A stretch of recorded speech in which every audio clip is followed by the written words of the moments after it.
Bom dia a todos, irmãos. Bom dia. É muito bom estar aqui com vocês essa manhã de novo. Eu tive algumas dúvidas com o assunto que a gente ia falar hoje, né? Qual que é o tema, né? Tinha alguns temas em casa que eu estava pesquisando lá, né? E... obrigado, Tia. Aí eu achei esse tema interessante, importante também, né? Para a gente passar para vocês aqui. Deixa eu ver se eu me lembro como é que funciona isso, Mitias.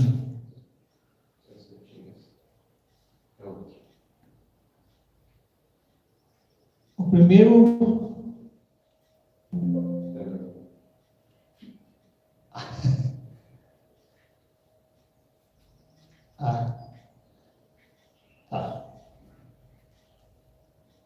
Então, o assunto é a guerra das duas naturezas, né? É um tema que o pastor Bulhão, ele falava muito sobre isso, né? Sobre a guerra das naturezas. Então, dentro de nós, existem duas naturezas. A natureza boa e a natureza ruim, né? Eu coloquei aqui também essa ilustração aqui, ó, falando que Cristo também tem duas naturezas, né? Só que Cristo não tem a natureza má, né? Cristo tem a natureza humana e a natureza divina, né? Mas nós não, nós temos a natureza ruim, que nós herdamos, né, depois do pecado, e a natureza divina, né?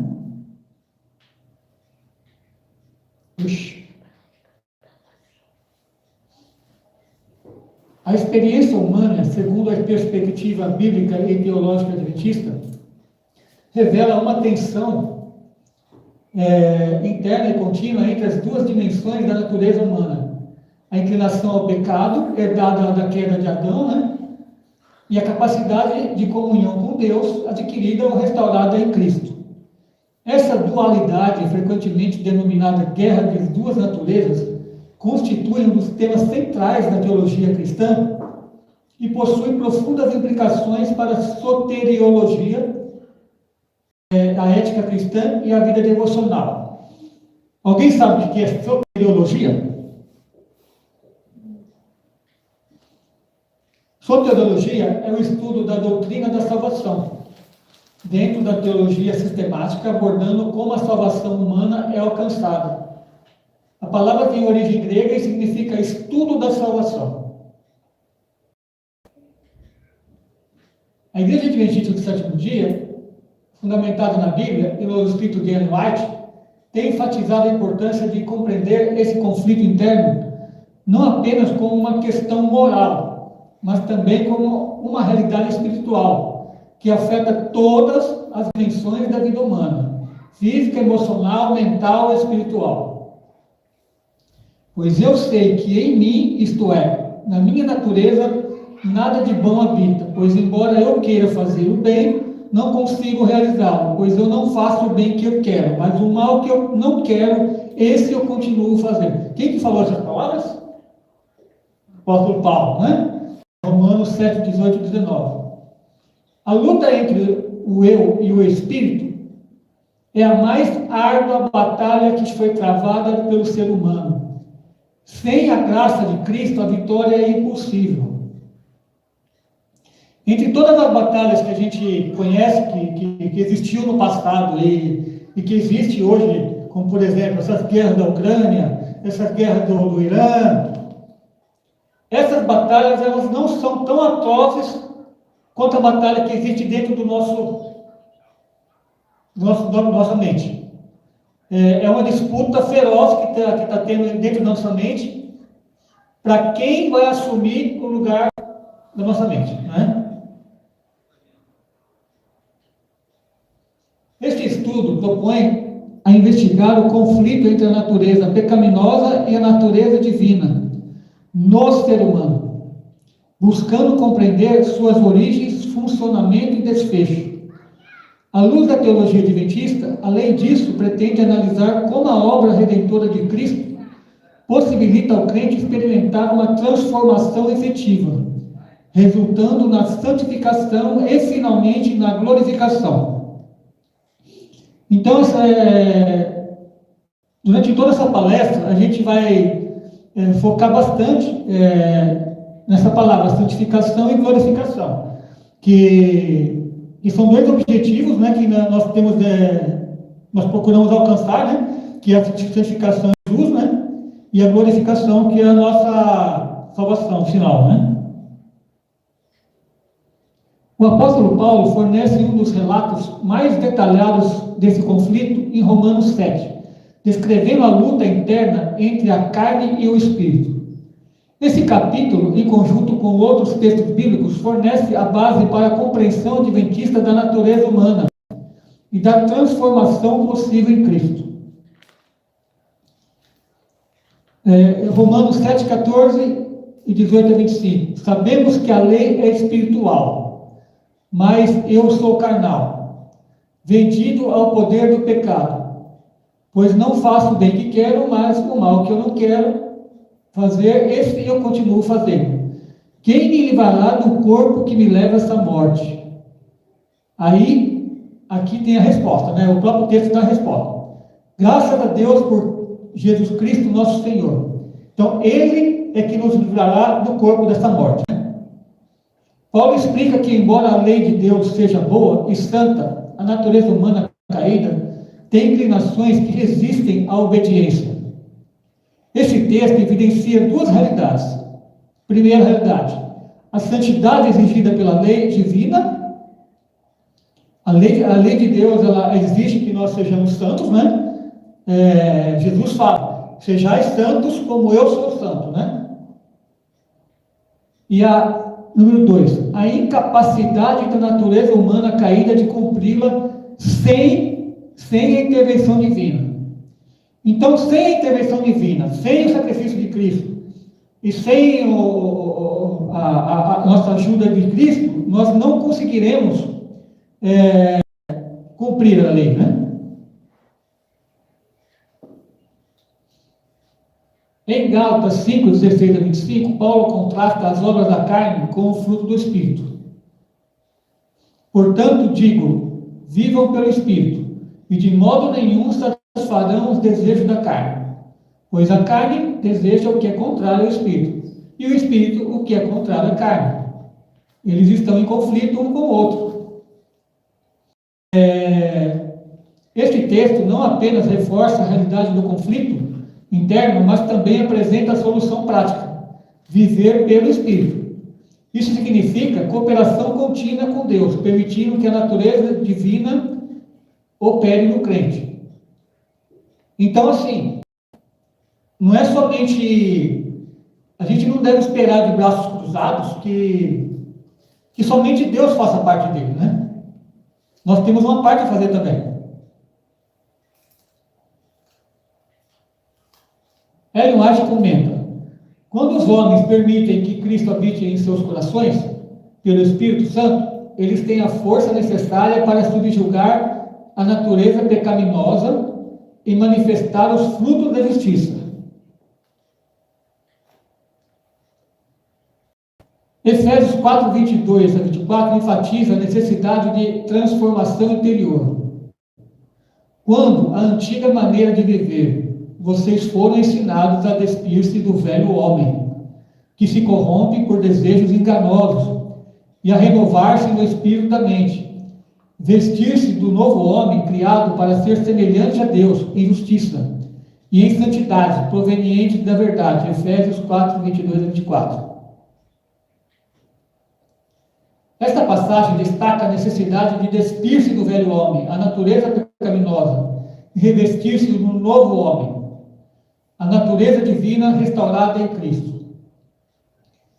Ellen White reforça: a renovação da mente e a transformação do caráter são essenciais para vencer a antiga natureza e viver a vida santa que Deus requer. Eu não sei se vocês se lembram, mas o pastor Bulhon, quando ele pregava sobre a questão das naturezas, né, das duas naturezas, ele dizia o seguinte, que nós devemos alimentar a natureza espiritual. Porque se a gente não alimentar a natureza espiritual, qual a natureza que vai ser alimentada? A natureza humana, a natureza carnal, né? Então, se você não alimenta a natureza espiritual, inevitavelmente você vai estar alimentando a natureza carnal, né? Em 2 Pedro 1,4, encontramos a promessa da natureza divina. Por meio delas, das promessas divinas, vocês participam da natureza divina, afastando-se da corrupção causada pelos desejos malignos. 2 Pedro 1,4. Esta passagem é fundamental, pois apresenta a participação ativa do crente na natureza divina, como meio de superar a natureza pecaminosa. Ellen White comenta, ao recebermos a graça de Cristo, tornamos-nos participantes da natureza divina. Nossos apetites e paixões passam a ser governados pela razão santificada. Então é esse o segredo para a gente vencer a fé. Nós temos que participar da natureza divina, né? E deixarmos ser governados pelo Espírito Santo. Enquanto nós não deixarmos de ser governados pelo Espírito Santo, nós seremos influenciados pelo inimigo, né? O estudo desses textos revela que a guerra das naturezas está claramente fundamentada na Bíblia. O ser humano possui inclinações pecaminosas que precisam ser controladas. Enquanto a natureza divina, operando pelo Espírito Santo, possibilita a santificação e a vitória sobre o pecado. As Escrituras, a Bíblia e os escritos de Ellen White convergem na mensagem de que a vitória sobre a natureza pecaminosa não é alcançada pelo esforço humano isolado, mas pela cooperação com Cristo e pelo poder do Espírito Santo. Então aqui existem duas frentes de batalha, né? Existe o nosso esforço e o esforço do Espírito Santo. Qual que seria, no caso, por exemplo, a nossa parte? A nossa parte é aceitar que o Espírito Santo possa trabalhar em nós. Porque se nós não aceitarmos, ele não vai poder atuar, né? Porque o Espírito de Deus não força ninguém, né? A compreensão da natureza humana é central para a teologia, pois fundamenta a interpretação do pecado, da santificação e da salvação. Embora o ser humano tenha sido criado à imagem de Deus, a queda de Adão resultou na corrupção da sua natureza, manifestada como tendência ao pecado e incapacidade de viver em perfeita obediência sem intervenção divina. Essa questão do pecado que surgiu no universo, a Bíblia fala que é um mistério, né? O mistério da iniquidade. E é tão profundo esse assunto que Deus odeia tanto pecado que Ele quer destruir o pecado a qualquer custo, né? E que mesmo aqueles que estiverem em pecado, infelizmente serão destruídos juntamente, né? Ellen White enfatiza essa realidade. O homem foi criado à imagem de Deus, mas o pecado corrompeu essa semelhança. Desde a queda, toda a humanidade se encontra sob a influência do pecado, e suas faculdades são inclinadas à desobediência. A natureza humana original, antes da queda, o ser humano possuía uma natureza íntegra, capaz de viver plenamente o caráter de Deus. Gênesis 1:31 declara: viu Deus tudo o que tinha feito, e tudo havia ficado muito bom. Se Deus disse que estava tudo bom, é porque estava bom. Deus não ia fazer uma coisa meia boca, né? Se nós seres humanos, alguns de nós, né, na verdade, eu não sou assim perfeccionista, né? Muito perfeccionista nas coisas que eu faço, mas alguns de nós são perfeccionistas, né? Se alguns de nós podemos ser perfeccionistas, você imagine Deus, né? Imagine Deus. Então, se Deus disse que estava bom, é porque realmente estava ótimo. Nessa condição, a inclinação natural do ser humano era para o bem e para a obediência a Deus. Então, nós não tínhamos essa inclinação que nós temos de pecar, de fazer coisa errada, nós não tínhamos. Isso era totalmente estranho, né, para nós. O homem foi criado com faculdades mentais, morais e espirituais equilibradas. A sua natureza era santa e os seus desejos estavam harmonizados com a vontade divina. Essa natureza permitia liberdade moral genuína, não determinada pelo pecado, e a possibilidade de comunhão direta com Deus. Por que nós não temos hoje essa comunhão direta com Deus como Adão tinha naquela época? Por causa dessa nossa natureza, né? Olha que interessante, né? A Bíblia fala que no pôr do sol, né, Deus ia até Adão e Eva conversar com eles, pessoalmente. E hoje ele não faz mais isso, por quê? Por causa que nós estamos sob pecado, né? A condição pós-queda. A desobediência de Adão introduziu o pecado na experiência humana, alterando radicalmente a natureza do homem. Portanto, assim como o pecado entrou no mundo por meio de um homem e a morte pelo pecado, assim também a morte veio a todos os homens, porque todos pecaram. Aí você pode perguntar para mim, mas espera aí, não foi só Adão que pecou? Mas toda a geração dele pecou, né? Toda a geração de Adão pecou, né? Essa natureza caída é caracterizada por inclinações pecaminosas que resistem à vontade de Deus, fraqueza moral e espiritual, separação de Deus, separação física e espiritual. Então, quando Adão pecou, Adão e Eva pecaram, eles automaticamente se separaram de Deus.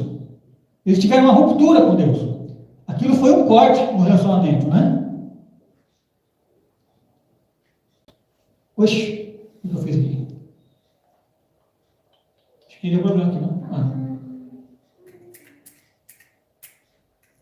Ellen White enfatiza: a queda trouxe para o homem corrupção física e espiritual. Ele não tem forças para resistir ao pecado por si mesmo, nem para cumprir a lei de Deus sem a ajuda de Cristo. Então, nós, por nós mesmos, a gente não consegue vencer o pecado sozinho. Eu acho que se não fosse pela ajuda do Espírito Santo, nós estaremos perdidos. Até mesmo nós estamos aqui hoje, porque o Espírito Santo está nos ajudando a estar aqui.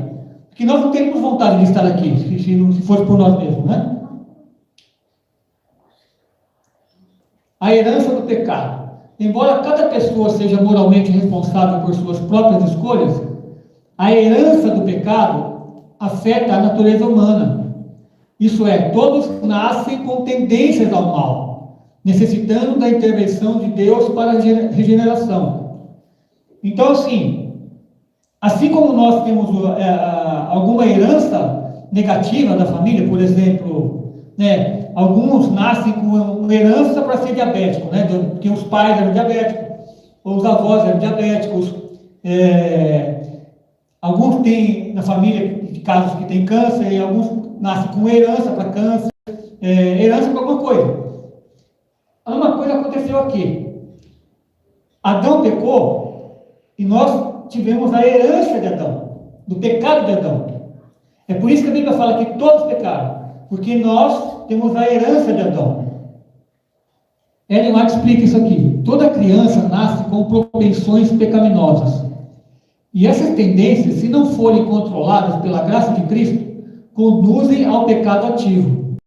Essa visão diferencia-se de correntes que defendem a inocência total da criança, ou que minimizam a influência da queda sobre a natureza humana.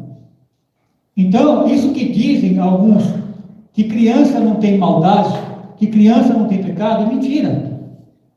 Por quê? Porque se as crianças não forem ensinadas no bom caminho, e elas forem deixadas assim, sozinhas, caminharem sozinhas, ela inevitavelmente vai fazer o mal. Por quê? Porque a tendência dela é fazer o mal. Né? Embora a natureza humana seja afetada pelo pecado, por meio da obra redentora de Cristo, o ser humano pode experimentar renovação e santificação, segundo Pedro 4. É a base bíblica para essa transformação. Por meio delas, ou seja, das promessas divinas, vocês participam da natureza divina, afastando-se da corrupção causada pelos desejos malignos. Graças a Deus, né, que nós temos as promessas, né?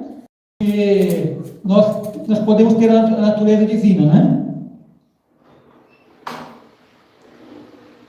A graça de Cristo opera sobre a natureza caída, transformando o caráter humano e sujeitando a vontade ao domínio de Deus. O segredo da vitória sobre o pecado.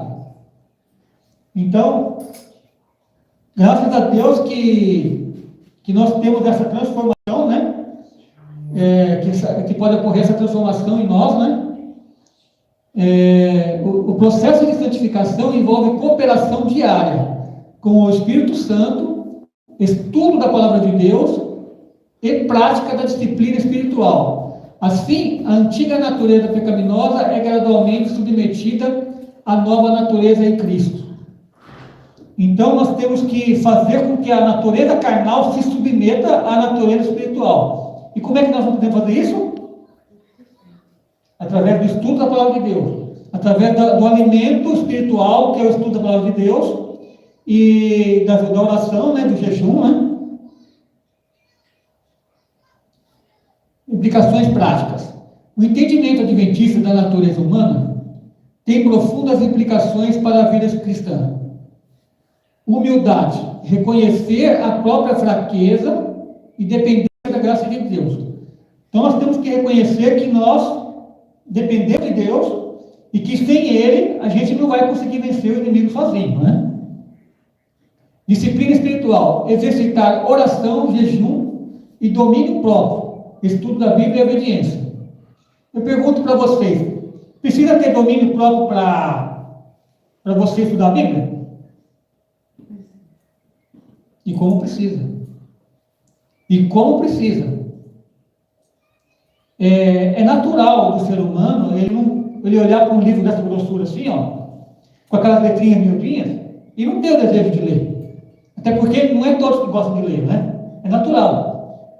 Mas a gente precisa vencer isso através do domínio próprio. Nós temos que ter o domínio sobre os nossos pensamentos, nossas emoções, né? Esperança escatológica, confiar na glorificação, quando a natureza pecaminosa será finalmente erradicada. Nós falamos hoje sobre esperança na escola sabatina, né? E a nossa esperança escatológica, o que é escatológica? É o estudo do fim, das profecias do fim, né? Nós esperamos a glorificação. O que é a glorificação? A glorificação vem depois da santificação. Hoje nós estamos procurando a santificação, nos santificar, né? Mas depois da santificação, nós só iremos para o céu ser glorificados, né? Educação e caráter.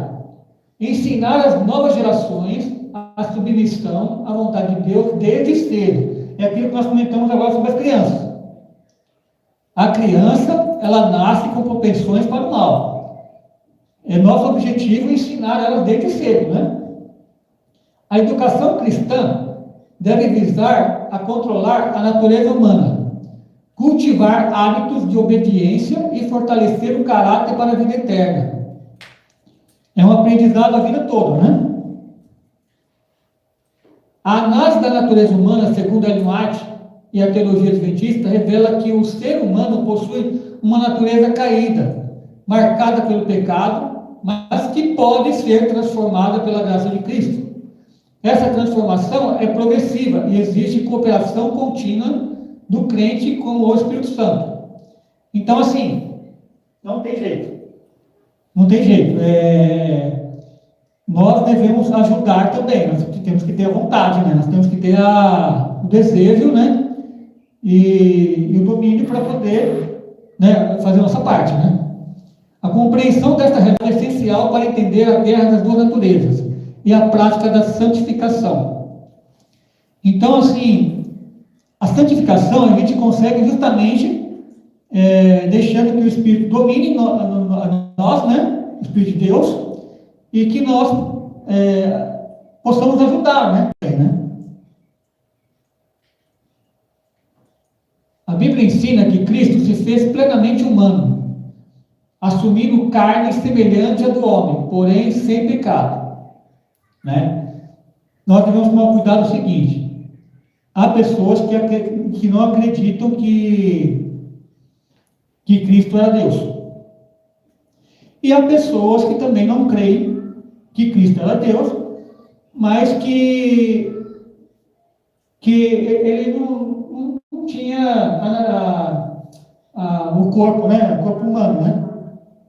Então, mais cuidado, porque a Bíblia diz que Cristo, para que ele pudesse conseguir salvar a raça humana, ele tinha que vir aqui, tomar a forma humana, como Adão também era humano, e ele provar para todo mundo, inclusive para nós hoje, né, que é possível sim. É possível você alcançar a salvação, é possível você ser obediente a Deus, é possível você ser uma boa pessoa e ser um bom exemplo, né? Assim como Cristo fez, né? Então, para que Cristo ele pudesse ser o nosso exemplo, ele tinha que ser humano, né? E ao mesmo tempo Deus. Isso é um mistério, né? Que a Bíblia diz que chama-se o mistério da piedade. Nós não compreendemos isso perfeitamente, né? Mas a gente não pode, por exemplo, amarrar os braços de Deus para que ele não possa fazer os atos dele, né? Nós temos que confiar que ele tem poder para ser humano e divino ao mesmo tempo, né? Embora sendo Deus, não considerou o ser a Deus. Era algo a que devia apegar-se, mas esvaziou-se a si mesmo, vindo a ser servo, tornando-se semelhante aos homens em sua humanidade. Cristo, ele era Deus e ao mesmo tempo ele era humano. Ele tinha poder para fazer alguma coisa? Tanto é que ele fez, né? Ele tinha poder, tanto é que ele fez milagres. Agora eu pergunto para você, ele tinha poder para sair da cruz se ele quisesse? Tinha poder. Só que a Bíblia diz que ele se esvaziou, né? Ele se esvaziou, ele não usou os poderes dele para se libertar, né?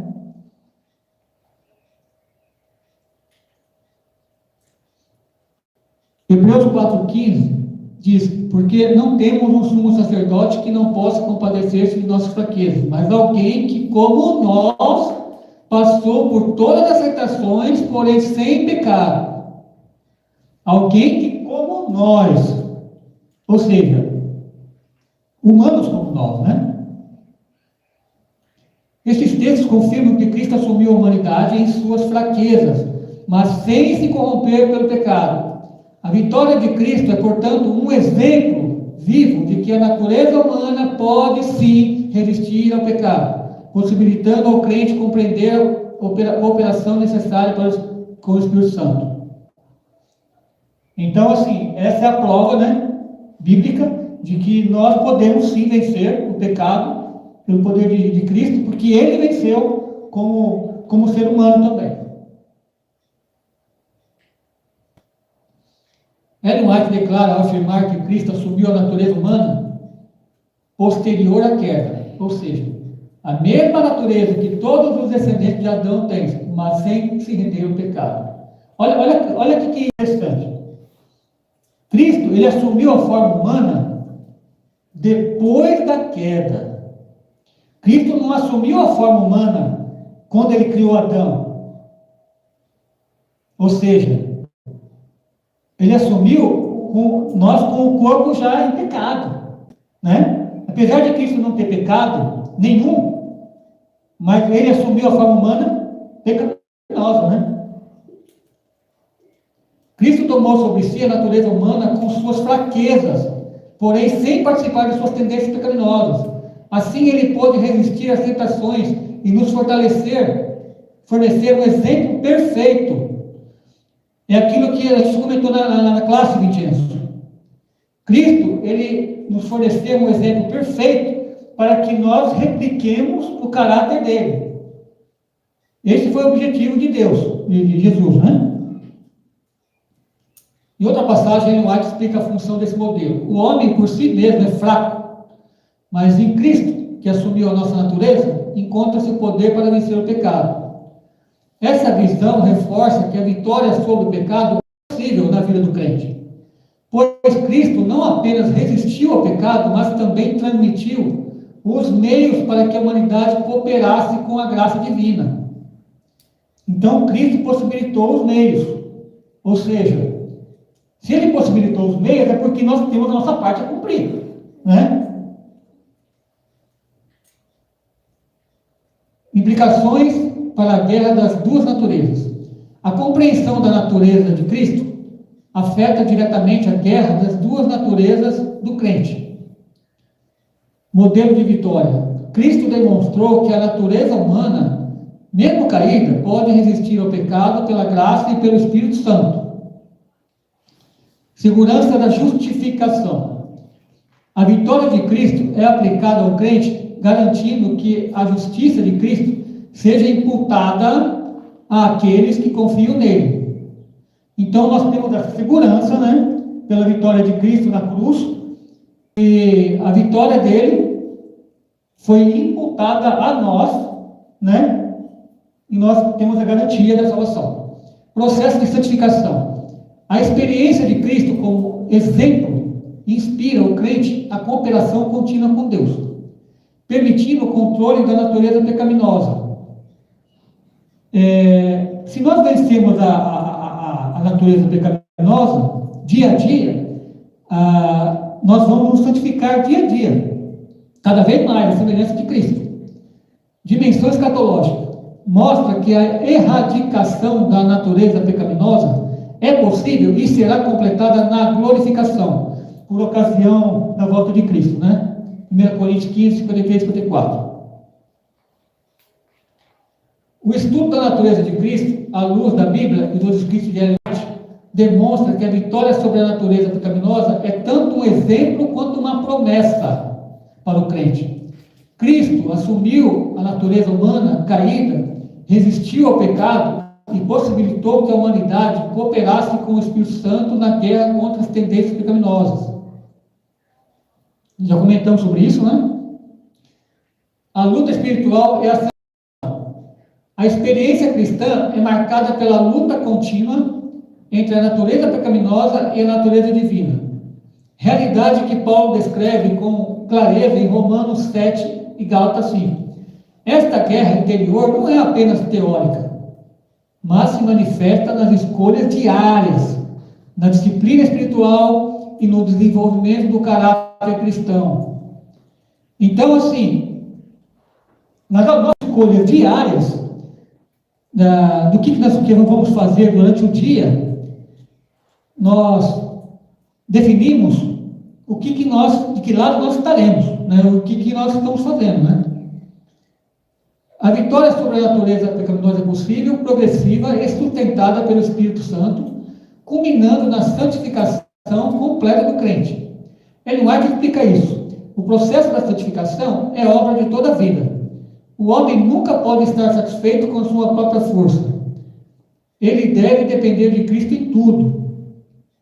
Então, assim, a santificação é um processo para a vida toda, né? Como a gente tinha comentado. A luta diária entre a carne e o espírito.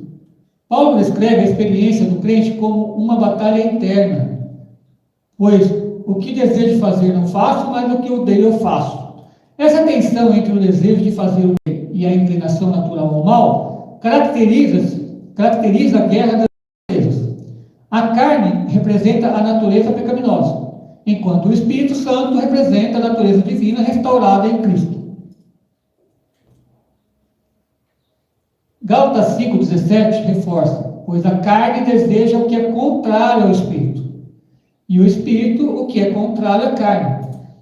Eles estão em conflito um com o outro. O homem deixado a si mesmo está perdido, mas somente em união com Cristo ele pode subjugar as tendências da natureza pecaminosa.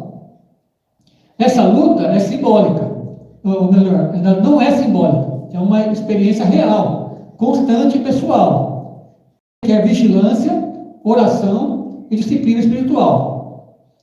Então, isso reforça, né, aquilo que o pastor Bulhão falava nas pregações, né, sobre a questão da natureza que você quer alimentar, né? O papel do Espírito Santo na santificação. A santificação é obra do Espírito Santo no coração do crente. Romanos 8, 13 e 14. Pois se vocês viverem segundo a carne, morrerão. Mas se pelo Espírito te fizerem morrer os atos do corpo, viverão. Todos os que são guiados pelo Espírito de Deus são filhos de Deus.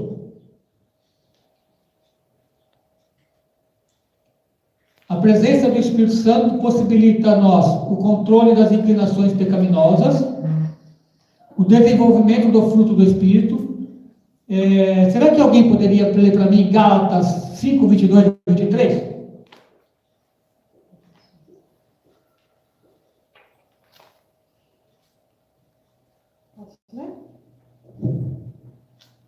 Gálatas 5, 22 e 23. Mas o fruto do Espírito é amor, alegria, paz, longanimidade, benignidade, bondade, fidelidade, mansidão e domínio próprio. Contra estas coisas não há lei. Então, assim, não há lei, está dizendo que não há lei contra essas coisas, né? Porque você praticando essas coisas, você não vai ficar debaixo da lei, né?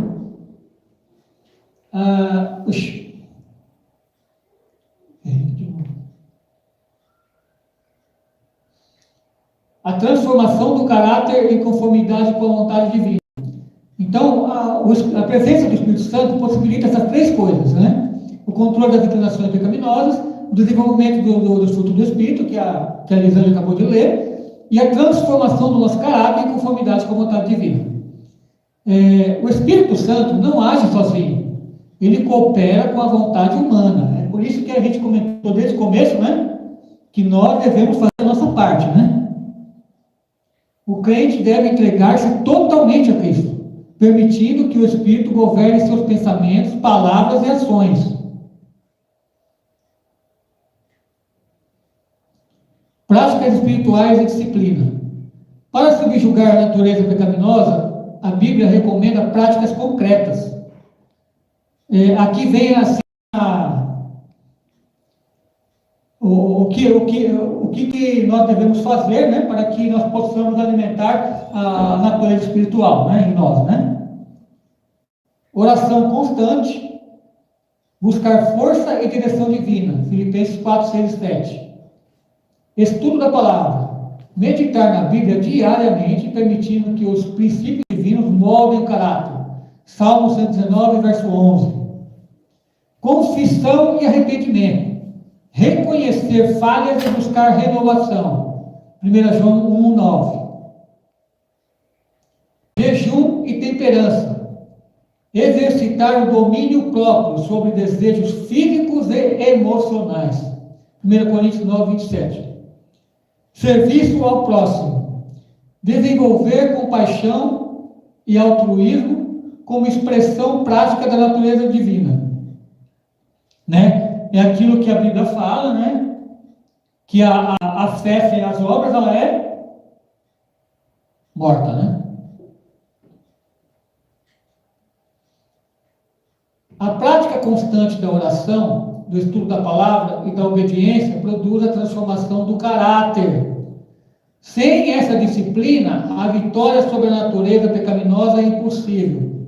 Eu não sei se vocês já estudaram sobre isso, mas a Bíblia fala, e o Espírito de você também fala, que se nós não renovarmos o nosso caráter aqui na terra, Porque a única coisa que nós vamos levar para o céu é o nosso caráter. A única coisa que vamos levar para o céu é o nosso caráter. Então, assim, é por isso que a Bíblia fala, né, que nós devemos transformar, né, nosso caráter, né, em obediência a Deus. Desenvolvimento do caráter cristão. O objetivo da luta espiritual não é apenas evitar o pecado, mas formar um caráter semelhante ao de Cristo, conforme Efésios 2, 4, 22 e 24. A santificação transforma o ser humano em participante da natureza divina, produzindo frutos visíveis do comportamento diário, né? Então, assim, desde que você está convertido, né, que você tem o Espírito Santo, se você tem os frutos que Cristo teve, né? Os frutos visíveis, né? Ellen White diz o seguinte: a rendição total do eu a Cristo é o segredo da vitória sobre o pecado. Quando o coração se submete ao Senhor, a vontade se harmoniza com a divina e a vida se torna uma expressão, né? Assim, a gente estudou numa das lições das semanas passadas aí sobre Enoque, né? A Bíblia diz que Enoque, ele andou com Deus e a proximidade dele com Deus era tão grande que Deus pegou e levou ele embora, né? Então é isso que Deus quer fazer conosco, né? Só que só vai nos levar embora quando Cristo voltar, né? O caráter cristão desenvolvido pela santificação é o meio pelo qual a guerra das duas naturezas é vencida progressivamente na vida do crente. Então o segredo é você desenvolver o caráter semelhante de Cristo, né? A luta espiritual e a santificação evidenciam que a guerra das duas naturezas não é apenas teórica, mas uma realidade cotidiana para todo crente. A natureza pecaminosa provoca conflitos internos, mas a cooperação com Cristo e a atuação do Espírito Santo permitem subjugá-la progressivamente. A disciplina espiritual, o estudo da palavra e a prática do hábitos santos são essenciais para a transformação do caráter. A gente já tinha comentado antes, né? Romanos 8, 21 a 23 afirma: a criação será libertada do cativeiro da decadência para a liberdade da glória dos filhos de Deus. Nós também aguardamos a adoção, a redenção do corpo, né? Está falando aqui em Romanos, a criação será libertada do cativeiro. Então nós estamos no cativeiro. Isso aqui é um cativeiro. A glorificação e o fim da guerra interna. A glorificação é a transformação completa da natureza humana, quando o crente será finalmente conformado à imagem de Cristo, livre de inclinações pecaminosas. 1 Coríntios 15, 53, 54 descreve: pois este corpo que é corruptível deve se vestir-se de incorruptibilidade, e este corpo mortal deve vestir-se de imortalidade. Quando este corpo corruptível se revestir de incorruptibilidade, então se cumprirá a palavra que está escrita: a morte foi tragada pela vitória.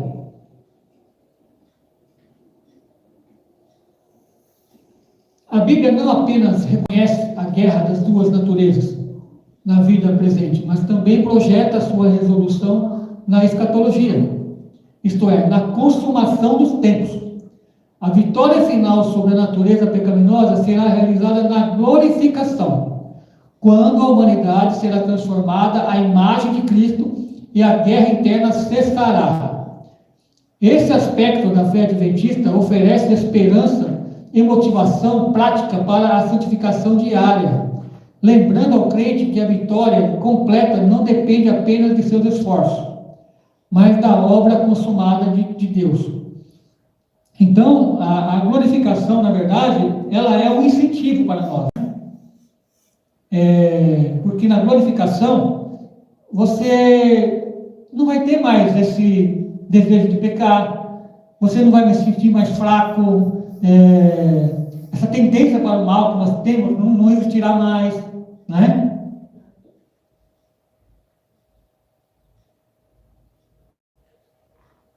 Este estudo evidencia que a vitória sobre o pecado é possível, sim, progressiva e garantida, oferecendo ao crente não apenas um modelo de comportamento, mas também uma promessa concreta de redenção e glorificação eterna. Então, assim, que nós possamos, então, colaborar com o Espírito Santo, né?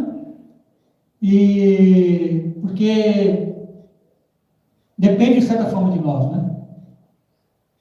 Depende do nosso desejo, porque Deus não está forçando nós a sermos salvos. Se nós queremos nos perder, vamos nos perder porque nós queremos, né? Então, que se nós não estamos conseguindo alcançar, né, a santificação, peçamos a Deus, como também foi o assunto da lição dessa semana, né? Se você não tem fé, peça a Deus que Ele te dá, né? Ele te dá com muito prazer. Então, que nós possamos nos levantar agora para fazer oração, né?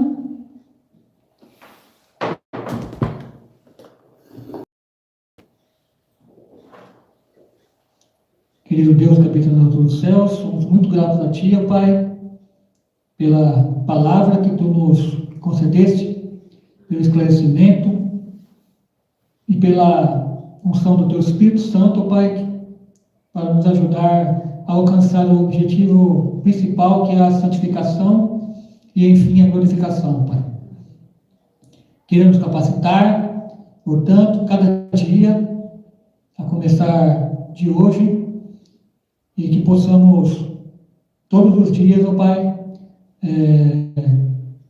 pedir ao Seu Espírito para que não venhamos a pecar e nos tornarmos mais parecidos contigo.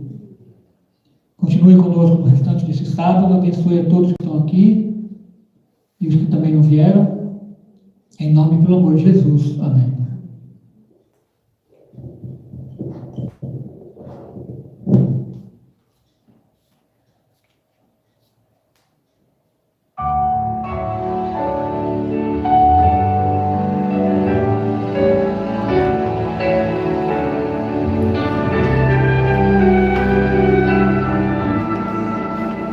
Mesmo distantes desse bom lugar, concede a